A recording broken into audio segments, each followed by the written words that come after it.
E aí, pessoal, tudo bem? Bom, então nessa videoaula, que é a terceira e última parte, a gente vai ver as interações intermoleculares. Então vamos lá. A primeira interação, chamada dipolo momentâneo dipolo induzido, ou dipolo instantâneo dipolo induzido, ou forças de London, é a interação que ocorre entre moléculas apolares. Então veja bem que nessa imagem eu vou explicar dois exemplos, né? À esquerda seria, por exemplo, hélio, que vocês sabem que é um gás nobre, né? A substância hélio é feita de átomos de hélio. Vamos imaginar que esse hélio se encontra no estado líquido. Explico por quê. Porque no estado gasoso, nós praticamente consideramos que as interações entre moléculas no estado gasoso são interações muito fracas e, portanto, desprezíveis.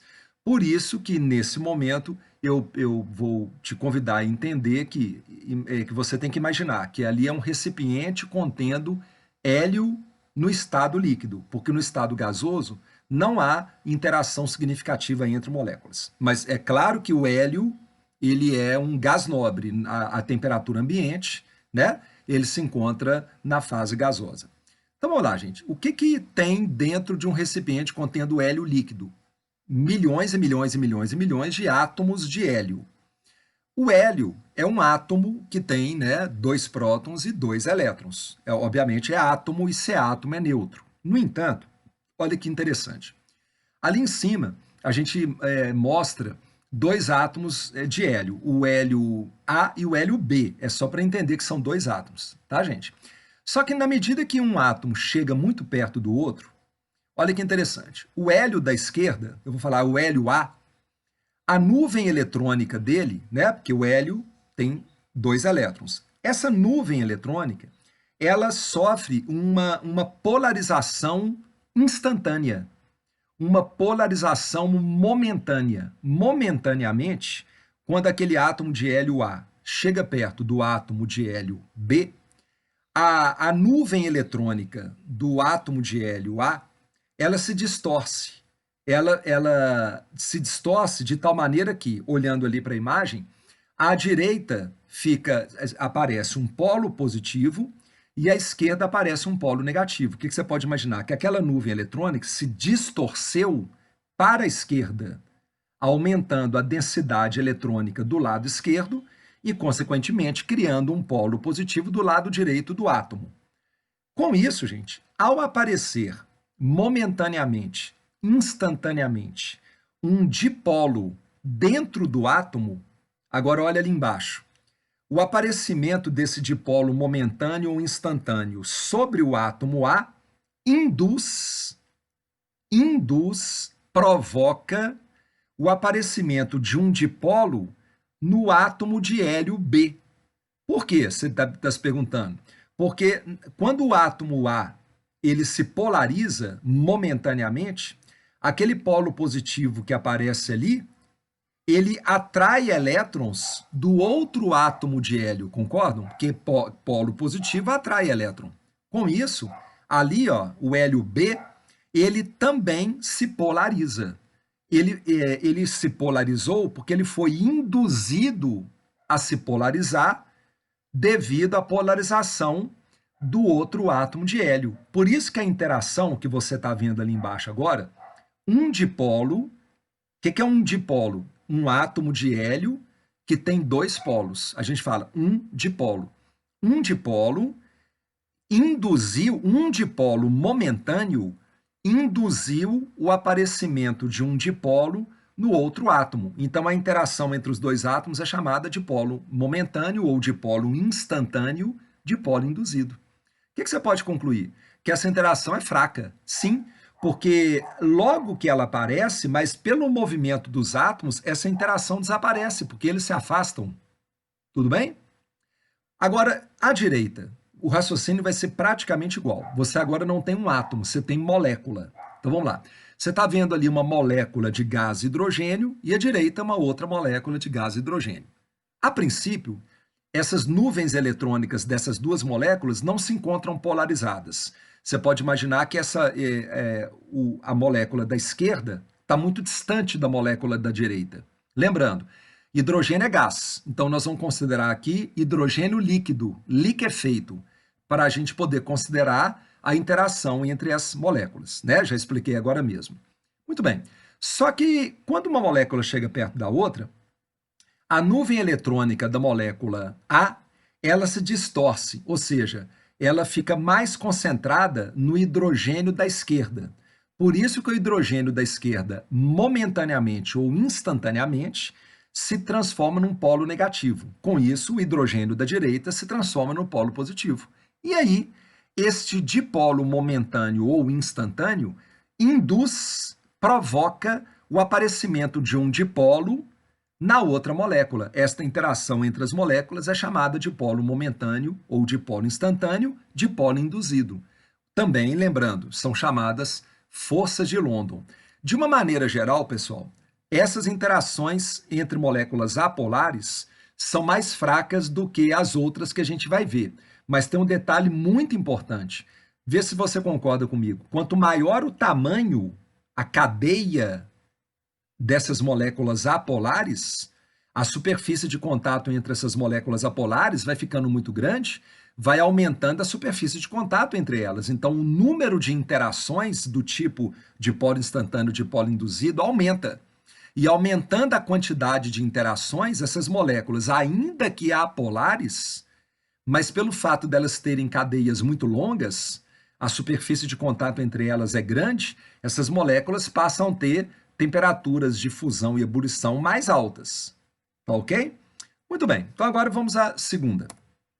A outra interação é a chamada dipolo-dipolo, simplesmente dipolo-dipolo, ou então dipolo-dipolo permanente. Às vezes também vem escrito dipolo permanente, dipolo permanente. O importante é você não confundir. Dipolo-dipolo, simplesmente escrito assim, não é a anterior. É esta aqui, tá, gente? Dipolo-dipolo é a dipolo-dipolo permanente. E ela a gente chama de permanente porque ela ocorre entre moléculas polares. Essas moléculas estão permanentemente polarizadas. Então, um exemplo. HCl líquido. Mais uma vez, HCl é uma substância gasosa. Mas para a gente considerar o exemplo, a gente vai considerar que o HCl gasoso foi liquefeito. Ele foi transformado em líquido. Aqui é mais fácil de entender, mais rápido. Na molécula de HCl, o cloro é o polo negativo e o hidrogênio é o polo positivo, como a gente já viu isso na nossa segunda parte dessas videoaulas, ok? E aí, o polo negativo da molécula, que é o cloro, atrai o polo positivo de uma outra molécula de HCl, e o polo positivo é o H. Ok, gente? Então, é uma ligação entre moléculas polares. Elas são permanentemente polares. E, finalmente, a último tipo de interação intermolecular que existe, na verdade, não é a última. Existem outras. Aqui dentro da nossa videoaula, é a ligação de hidrogênio. A gente fala ponte de hidrogênio, pessoal, mas o mais adequado é falar, escrever, né? Ligações de hidrogênio, ok? O mais adequado.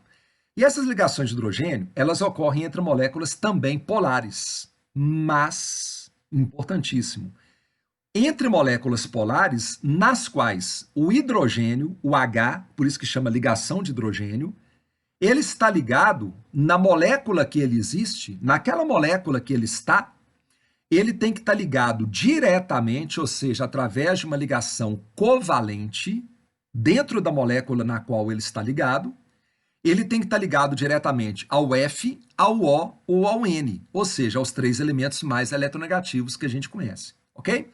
Vamos a 3 exemplos clássicos. Primeiro exemplo é HF, né? Mais uma vez, HF é uma substância gasosa. Vamos imaginar no estado líquido. Claro, gente, você pode imaginar no estado sólido também, claro. HF líquido. Você pode argumentar o seguinte, mas, ô professor, o flúor é mais eletronegativo. Então, ele vai ser o polo negativo, sim. E o hidrogênio vai ser o polo positivo. Tudo bem. Então, por que eu não chamo essa interação que está representada ali com aquele pontilhado azul? Por que eu não chamo de dipolo-dipolo permanente? Porque essa interação ela é mais forte ainda do que a dipolo-dipolo permanente. Por quê? Porque pelo fato do H estar ligado covalentemente ao F, ou O, ou N, os polos que aparecem nas moléculas são mais intensos. E esses polos, sendo mais intensos, faz com que a temperatura de mudança de estado físico dessas substâncias seja, em geral, a temperatura de fusão, ebulição, elas sejam, em geral, maiores do que as moléculas que fazem ligações, interações do tipo de polo permanente. Deu para entender?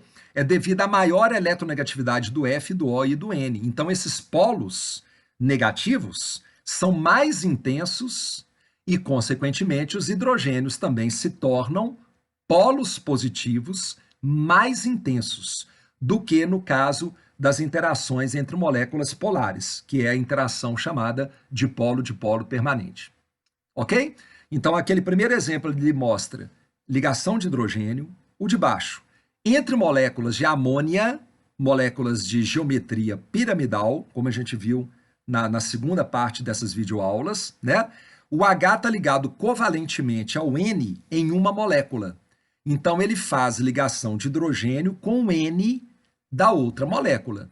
Lembrando, gente, sempre é o polo positivo, que é o hidrogênio, atraindo o polo negativo da outra molécula, ou F, ou O, ou N. E aqui, para terminar, na nossa velha conhecida água, o H ligado covalentemente ao O dentro de uma molécula faz ligação de hidrogênio com o O da outra molécula. Eu queria, antes de eu mudar a tela, comentar uma coisa com vocês, que existem outros tipos de ligações de hidrogênio, que são mais explorados no ensino superior, ok? Muito bem. E aqui, essa imagem é muito interessante, que você percebe, tanto na água líquida quanto no gelo, as ligações de hidrogênio unindo as moléculas. Mais uma vez, a água gasosa, nós não consideramos que há interações intermoleculares significativas, ok? Você pode perceber, por uma questão muito intuitiva, que pelo fato da água líquida, pelo fato de que na água líquida o movimento das moléculas é maior, a agitação delas é maior, essas ligações de hidrogênio, elas fazem e se desfazem e se refazem o tempo todo. É isso que a imagem à direita representa. Há uma desordem maior e essas moléculas fazem, desfazem várias vezes por segundo ligações de hidrogênio. No entanto, no gelo, devido à agitação das moléculas, que é mínima, na verdade, no gelo, que é uma rede cristalina sólida, onde há uma repetição organizada de moléculas de água, né? Ali, o movimento das moléculas de água é mínimo, só há uma vibração das moléculas em torno de um ponto, vamos dizer assim. Então, essas ligações de hidrogênio, elas duram mais tempo. E, além de tudo, você pode perceber, e aqui é uma coisa muito importante da gente falar, que no gelo, as ligações de hidrogênio, para que elas se acomodem de uma maneira melhor, para que haja uma estabilidade maior dessas ligações de hidrogênio, as moléculas de água se afastam, criando uma rede cristalina hexagonal. É por isso que o gelo boia sobre a água, concorda? Por quê? Comparando massas iguais de água líquida e gelo, comparando-se massas iguais, a densidade do gelo é menor, porque o volume ocupado por essa mesma massa é maior do que o mesmo volume, do que a mesma massa no estado líquido. Não é assim que você comenta? Ah, o gelo boia sobre a água, porque ele é menos denso do que a água, o gelo é uma exceção, né? E é uma exceção por quê? Porque no estado sólido, a distância entre as moléculas média é maior do que no estado líquido, como você pode ver aqui pela própria imagem. Ok, gente? Bom, e aí, pessoal, você se pergunta, professor, então, beleza, mas a gente aprende as interações intermoleculares, isso nos ajuda a pensar em quê? Principalmente em duas coisas. Você, ao caracterizar as interações entre moléculas, isso te permite comparar a solubilidade. Por quê? Porque moléculas polares são mais solúveis em solventes polares e moléculas apolares são mais solúveis em solventes apolares, ok? E, além de tudo, a temperatura de mudança de fase também tem interferência né, relacionada com as interações intermoleculares. De uma maneira geral, vamos lá. Para substâncias que têm massas molares semelhantes, quanto mais fortes as interações que unem essas moléculas, que atraem essas moléculas, maior a temperatura de ebulição.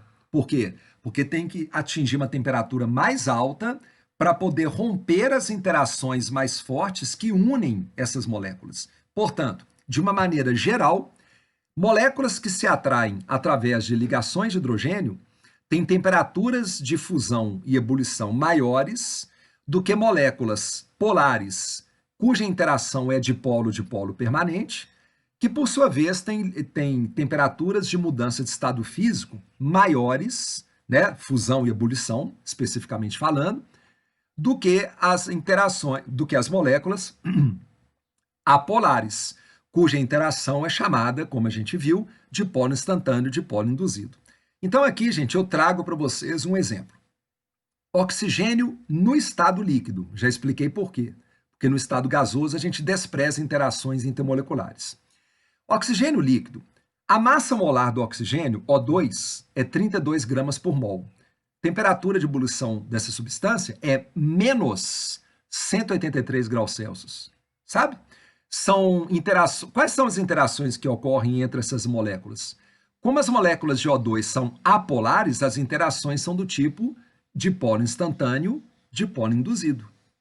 Agora, vamos comparar o O2 líquido com o sulfeto de hidrogênio também líquido, liquefeito. Por quê? Porque o H2S é uma substância gasosa. Então, para considerar, a gente considera que liquefez primeiro. Então, há agora uma interação entre as moléculas. O H2S, como a gente já viu na segunda parte das videoaulas, o H2S é uma substância feita de moléculas de geometria angular e são moléculas polares. A interação que ocorre entre essas moléculas é do tipo dipolo-dipolo permanente. Como essa interação é mais forte que a primeira, né? Olha lá, a massa molar é praticamente a mesma, 34 gramas por mol, e o O2 é 32 gramas por mol. No entanto, a temperatura de ebulição, tudo bem que ainda é muito baixa, mas é bem maior do que menos 183. É quanto? Menos 60. É 123 graus acima. Ok? E para terminar, o álcool metílico ou metanol, ele é líquido à temperatura ambiente, ao contrário dos outros dois, que são gases à temperatura ambiente, mas que a gente considerou que eles estão liquefeitos. Ok? Muito bem, o álcool metílico, metanol, você percebe pela fórmula que tem H ligado direto no O. Então, esse H vai formar ligação de hidrogênio com o O da outra molécula. E, mais uma vez, eu peguei aqui como exemplo, né, uma substância que tem a mesma massa molar das outras duas. Então, você viu? Pelo fato das interações intermoleculares serem do tipo ligação de hidrogênio, essas interações são mais fortes. Olha a temperatura de ebulição do metanol. Positivo, 64,7 graus Celsius. Ok? Vamos aqui. Agora, vamos pensar em outra coisa. Para substâncias, ali atrás a gente comparou massas molares iguais. Então, quanto maior a intensidade da interação intermolecular, maior a temperatura de ebulição. Agora, nós vamos brincar ao contrário. Para substâncias que têm o mesmo tipo de interação intermolecular, quanto maior a massa e o tamanho dessas moléculas, maior a temperatura de ebulição. Ok? Gente, antes de eu trabalhar a tabela que vem a seguir, eu quero primeiro passar os olhos aqui com vocês, tá? E eu vou mostrar a tela posterior, mas eu vou voltar aqui também. Nós vamos fazer aqui uma dancinha de telas, ok? Então vamos lá. Na tabela a seguir, hidretos da coluna 4A. O que é um hidreto? São substâncias feitas com dois elementos apenas, sendo um deles o H. Ok. Vamos comparar primeiro os hidretos da coluna 4A, que é o grupo do carbono, ok? A geometria de todos esses hidretos, como a gente vai ver, é a geometria tetraédrica. Já foi explicado também na segunda videoaula, tá, gente? Na segunda parte dessas videoaulas. as moléculas são apolares. Por quê? Porque os vetores polaridade, também já explicados anteriormente, se anulam. Portanto, a interação entre as moléculas, todas elas, é do tipo dipolo instantâneo, dipolo induzido. Vamos lá, então? Aqui, ó. São as 4 primeiras moléculas. Então, olha lá, gente. Fórmula do hidreto. Massa molar e a temperatura de ebulição em graus Celsius. Então, vem comigo. O primeiro hidreto é o metano. Depois é o silano, ou hidreto de silício. Depois, hidreto de germânio e hidreto de estanho. Todos aqueles átomos centrais são da coluna 4A. Todas essas moléculas são tetraédricas. Todas essas moléculas são apolares. Como é que chama a interação entre elas? O nome é o mesmo. O nome é o mesmo. As interações são chamadas de dipolo momentâneo, dipolo induzido. No entanto, a temperatura de ebulição está crescendo. Por quê? Porque estão acontecendo 2 coisas. Primeiro, a massa molar está aumentando, como a gente acabou de ler, e, além de tudo, o tamanho dessas moléculas está também aumentando. Consequentemente, a superfície de contato entre elas aumenta. Então, a superfície de contato entre elas aumentando e a massa dessas moléculas também aumentando, isso faz com que a temperatura de ebulição aumente. É necessário absorver mais energia para que essas moléculas escapem para a fase gasosa, rompam as interações do tipo dipolo momentâneo, dipolo induzido. Ok? Vou voltar na tela anterior. Agora, nós vamos trabalhar os hidretos da coluna 6A. Bem, que é a coluna dos calcogênios, que é a coluna do oxigênio. Ok? Muito bem. Todas as 4 moléculas que vão aparecer, todas as 4 substâncias, são feitas de moléculas cuja geometria é angular. E por isso mesmo, os vetores polaridade não se anulam e, portanto, essas moléculas são polares. E se elas são polares, as interações são chamadas dipolo-dipolo permanente. Ok? Porém, no caso da água, a interação não é predominantemente, né? A interação mais forte, ela é a ligação de hidrogênio, como a gente acabou de ver. Vamos ver o que vai acontecer? Vem comigo. Os 4 próximos exemplos, H2O, H2S, H2SE, H2TE. São todos hidretos da coluna 6A, geometria angular, os vetores polaridade não se anulam, são moléculas polares. Então, vamos lá, vamos esquecer da água só um pouquinho. Quando você compara o H2S, o H2SE e o H2TE, o que está acontecendo? O que você espera? Todas essas 3 substâncias têm o mesmo tipo de interação intermolecular, dipolo-dipolo permanente. No entanto, na medida que a massa aumenta, a temperatura de ebulição aumenta. E também o tamanho das moléculas está aumentando. Tá ok? Está coerente com a explicação dos hidretos da coluna 4A, não tá? Agora você se pergunta, mas, professor, a água é a molécula desses 4 exemplos?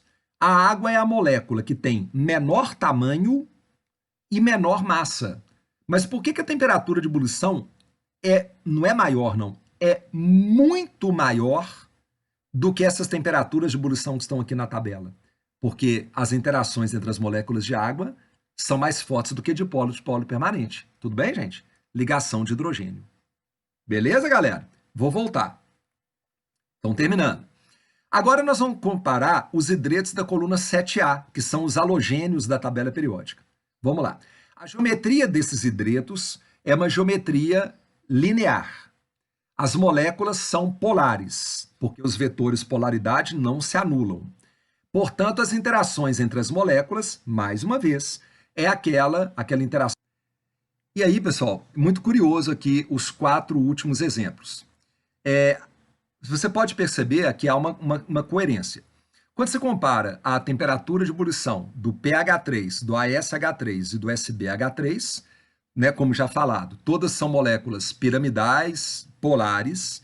Na medida que a massa aumenta e também, né, a superfície de contato entre as moléculas aumenta, porque elas estão aumentando de tamanho, você vê que há uma coerência, há um aumento na temperatura de ebulição.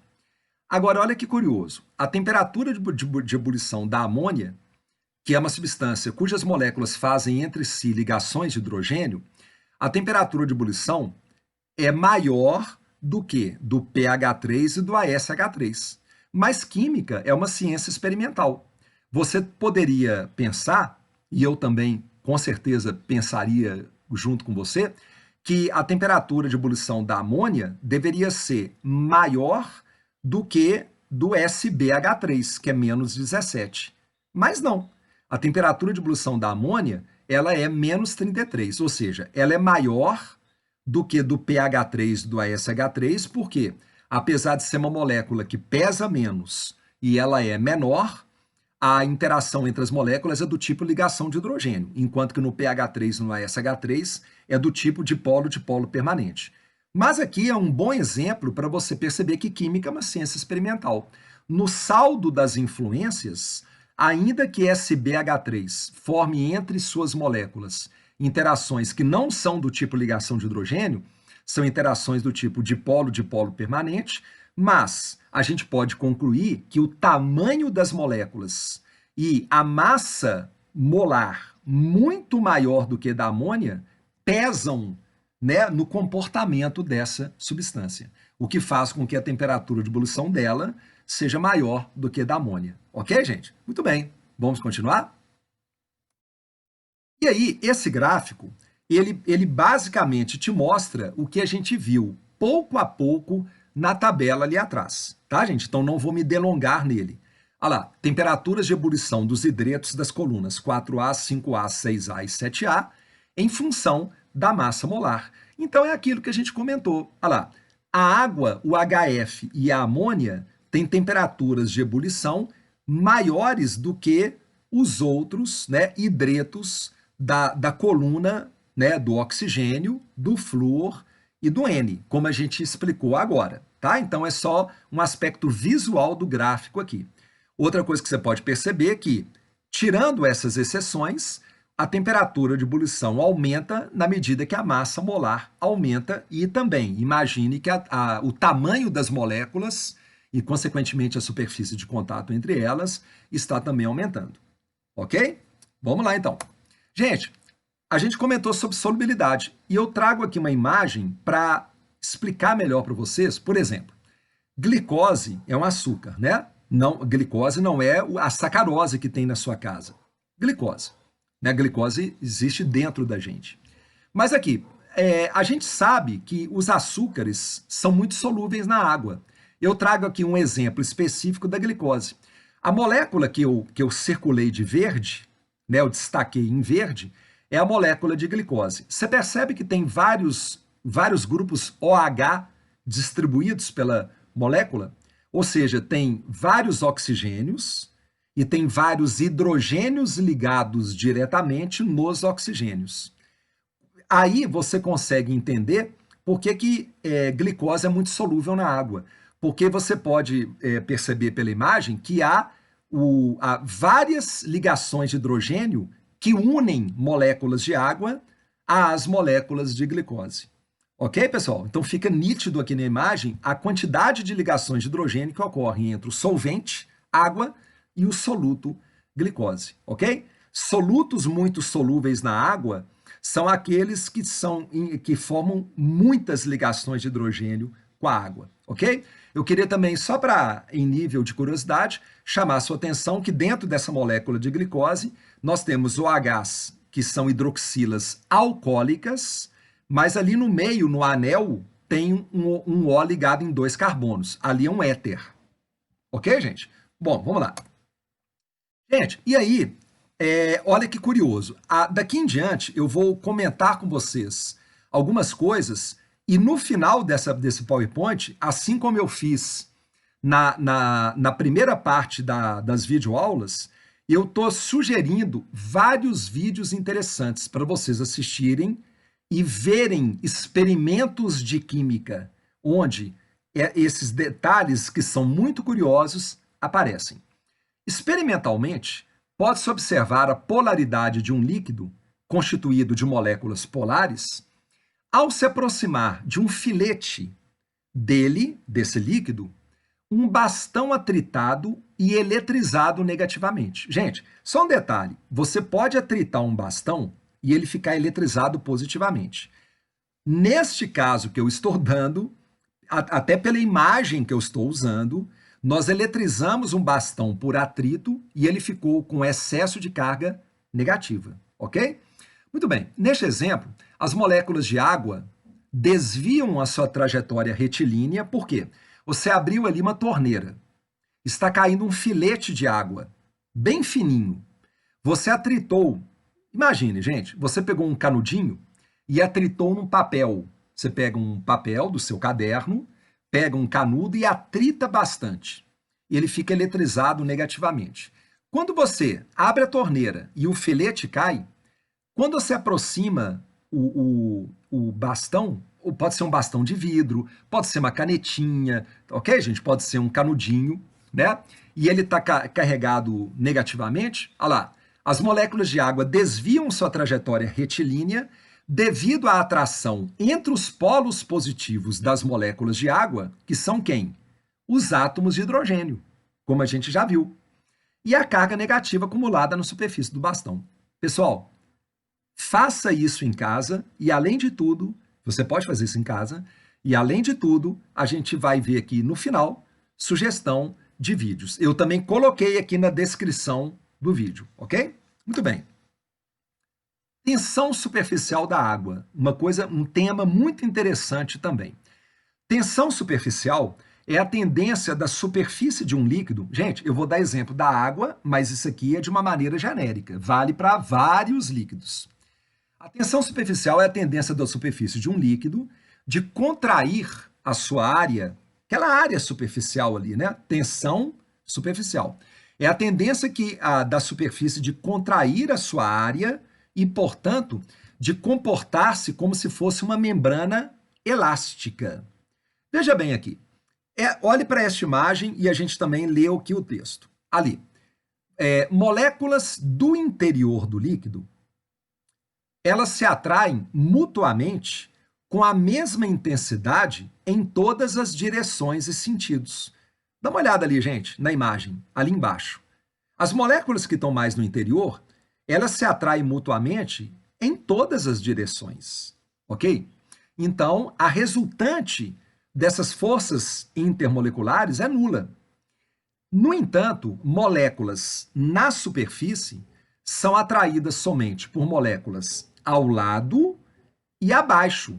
Entenderam por quê, gente? Porque acima é o ar. Aí você pode argumentar, mas, professor, as moléculas do ar, elas também interagem um pouquinho com as moléculas ali do líquido. Gente, a interação é desprezível, ok? Muito bem. Então, as moléculas na superfície são atraídas por moléculas ao lado e abaixo, ok?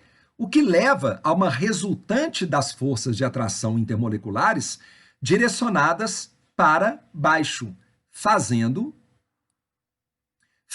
com que, devido a essa resultante direcionada para baixo, fazendo com que a superfície se curve. Tudo bem, gente? Então, ali cria uma tensão. Os líquidos têm uma determinada tensão superficial. Claro, o que você já pode concluir comigo?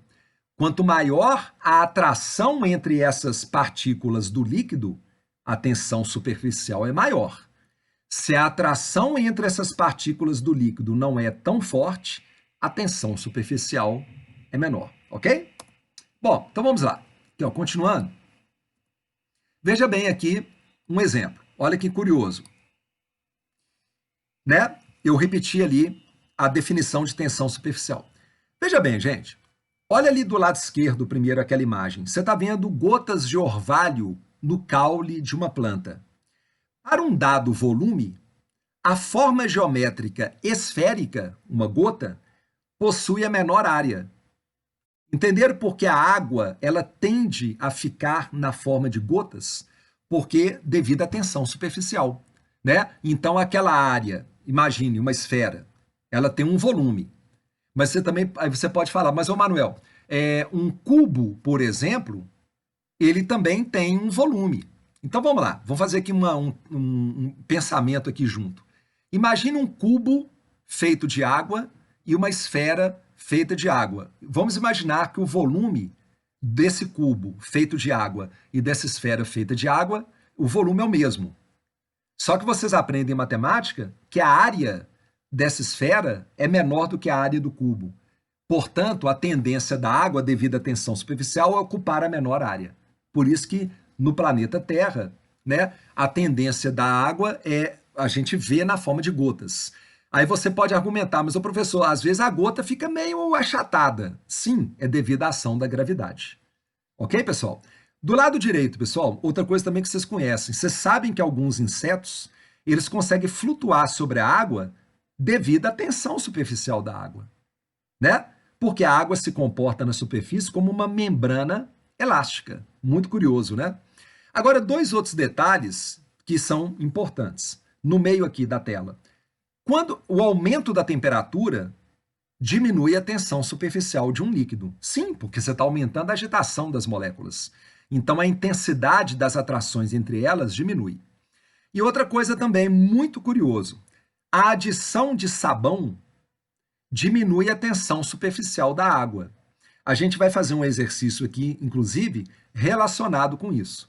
Tá, gente? E tem sugestões de vídeos para vocês no YouTube sobre experimentos usando sabão na água. O sabão diminui a tensão superficial da água. Ok? Então vamos lá. Continuando a nossa caminhada, veja bem aqui.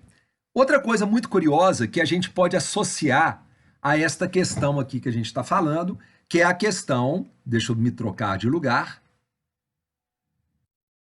que é a questão da tensão superficial. Veja bem, o que são forças de coesão e forças de adesão? Tranquilo, gente, a explicação. Forças de coesão, ali à esquerda, são as forças que ocorrem entre as moléculas daquele líquido que você está olhando para ele, ok? Já a força de adesão são as forças que ocorrem entre as moléculas do líquido e as da parede do vidro, ou do plástico, ou do metal, daquele recipiente onde aquele líquido está. Repetindo, forças de coesão são as forças que atraem as próprias partículas do líquido. Podem ser moléculas, podem ser átomos, como a gente vai ver aqui. E as forças de adesão são as forças que atraem as moléculas do líquido e a parede do recipiente. Ok? Olha que interessante. Do lado esquerdo, nessa foto, a foto de baixo, você vê uma água, mas essa água, gente, ela foi colorida artificialmente. Colocaram um corante nela para dar um efeito melhor para a foto. Você sabe, aqui vou ler com vocês, água num tubo de vidro. As forças de adesão entre as moléculas de água e a parede são maiores que as forças de coesão entre as moléculas na própria água. Isso faz com que há uma tendência da água, né, tendência da água aderir no tubo, curvando-se para cima. E ao curvar para cima, na proximidade da parede, forma um menisco, ok? Côncavo. Olha que curioso. Ali existem ligações de hidrogênio atraindo as moléculas de água, sem dúvida. Mas, próximo à superfície, as forças de adesão, as forças que atraem as moléculas de água com, né, a sílica presente no vidro, né, porque vidro é feito de sílica, nesse caso aqui, essas forças de adesão são significativas. Com isso, o efeito macroscópico dessa atração faz com que apareça um menisco que ele é côncavo, ok? Repetindo, as forças de adesão ali na superfície superam as forças de coesão. Mas olha que curioso, gente. No caso do mercúrio, à direita, ocorre exatamente o contrário. Então vamos ler. No mercúrio, as forças de coesão, de atração entre seus átomos, cuidado, mercúrio não é feito de moléculas, mercúrio é uma substância metálica feita de átomos. As forças de coesão entre seus átomos são maiores do que as forças de adesão entre o mercúrio e a parede do recipiente feito de vidro.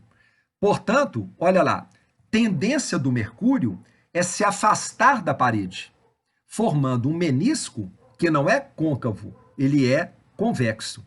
Muito curioso isso, né, gente? E isso tem a ver, de novo, com o quê? Com a tensão superficial, com o quanto que essas moléculas do solvente, né, do líquido, se atraem. Ok, pessoal? Muito bem, muito curioso, né? Então, continuando a caminhada. Aqui, vamos fazer uma questão do Enem? Gente, essa questão do Enem, ela é uma questão, né, de 2016, da segunda aplicação, que são para os, né, os privados de liberdade. É o caderno número 1, de cor azul, a questão é a questão 90. Olha que curioso. Para lavar e refrescar um ambiente que estava a 40 graus, uma pessoa resolveu jogar água sobre um piso de granito, né? Quem de nós que já não fez isso, né, gente? Claro, nós temos momentos agora, a gente não pode ficar desperdiçando água, mas às vezes a gente liga uma mangueira, não é verdade? E molha o chão, né? Bem rápido ali. Não se pode mais ficar lavando o chão com água. Isso não é ecologicamente correto. Ok. E ele então jogou água num piso de granito para molhar o granito, para espalhar água no granito. Essa pessoa observou que o líquido se concentrou em algumas regiões, molhando parcialmente a superfície do granito, né? Ao adicionar detergente sobre a água, a pessoa verificou que o líquido se espalhou bem mais e deixou o piso totalmente molhado, ou seja, melhorou a molhabilidade daquela superfície. Entenderam a expressão molhabilidade? É quando a água realmente se espalha pela superfície. Bom, a molhabilidade dessa superfície, do granito, ela foi melhorada em função de quê?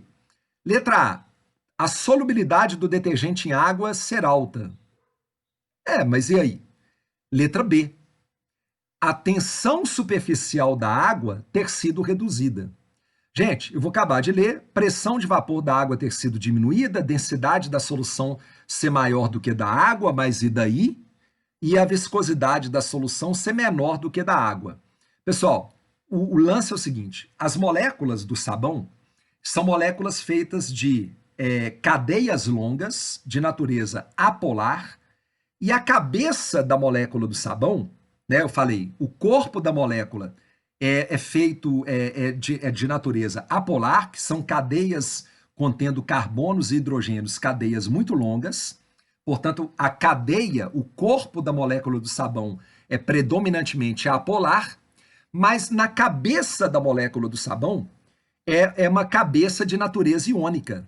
Então, olha que curioso, quando você joga sabão lá na água, as moléculas do sabão, através das cadeias, se aproximam e ficam interagindo entre si. Mas cada cabecinha de cada molécula do sabão, que tem natureza iônica, vai começar a atrair muito fortemente as moléculas de água. Então, vocês conseguem entender? Quando você esparrama sabão ali, as moléculas de água que estavam mais concentradas ali em algumas poças, elas começam a romper as ligações de hidrogênio que as unem e começam a ir em direção às moléculas do sabão para interagir com aquela cabeça da molécula do sabão que tem natureza iônica, formando as atrações chamadas íon-dipolo entre a cabeça do sabão que tem natureza iônica e a molécula de água, que é um dipolo permanente. A atração chama íon-dipolo. Com isso, as moléculas de água se separam e aí diminui a tensão superficial que ocorre ali na superfície da água, porque elas estão se espalhando. A molhabilidade aumentou porque a presença do sabão, com esta interação que eu acabei de explicar, diminuiu a tensão superficial da água. Ok, pessoal? Tudo bem? Então é isso aí. Galera, para terminar, eu sugiro veementemente que vocês não deixem de assistir. Deixa eu te dar um toque. Com a primeira parte dessas videoaulas, eu sugeri para vocês alguns vídeos relacionados com a primeira parte. Com a segunda parte e com a terceira parte de ligações químicas, eu trago aqui para vocês outras sugestões de vídeo. Não deixem de assistir, Química é uma ciência experimental. A gente cria uma memória afetiva quando a gente vê os fenômenos químicos. Então, para a gente terminar, aqui eu escolhi para vocês 3 vídeos no YouTube sobre por que grafite é um ótimo condutor de eletricidade, visto na parte 2, polaridade das moléculas de água, né? Mais 2 vídeos sobre as moléculas de água, mais um vídeo mostrando por que o gelo flutua sobre a água. Esses vídeos te ajudam muito, né, na segunda parte, mas também tem aplicação aqui na terceira parte. E, finalmente, último slide, condutividade elétrica de soluções aquosas, que foi visto muito na segunda parte, na segunda videoaula, contração volumétrica de uma mistura de água e álcool. Por quê? Porque se formam ligações de hidrogênio, muito importante esse vídeo, ele ajuda muito a compreender a segunda parte. O teste que os frentistas que trabalham nos postos de gasolina fazem para saber a concentração de álcool na gasolina brasileira, fundamental entender. E, finalmente, relacionado muito com essa nossa terceira videoaula, a capilaridade da água e do mercúrio. Ok, pessoal?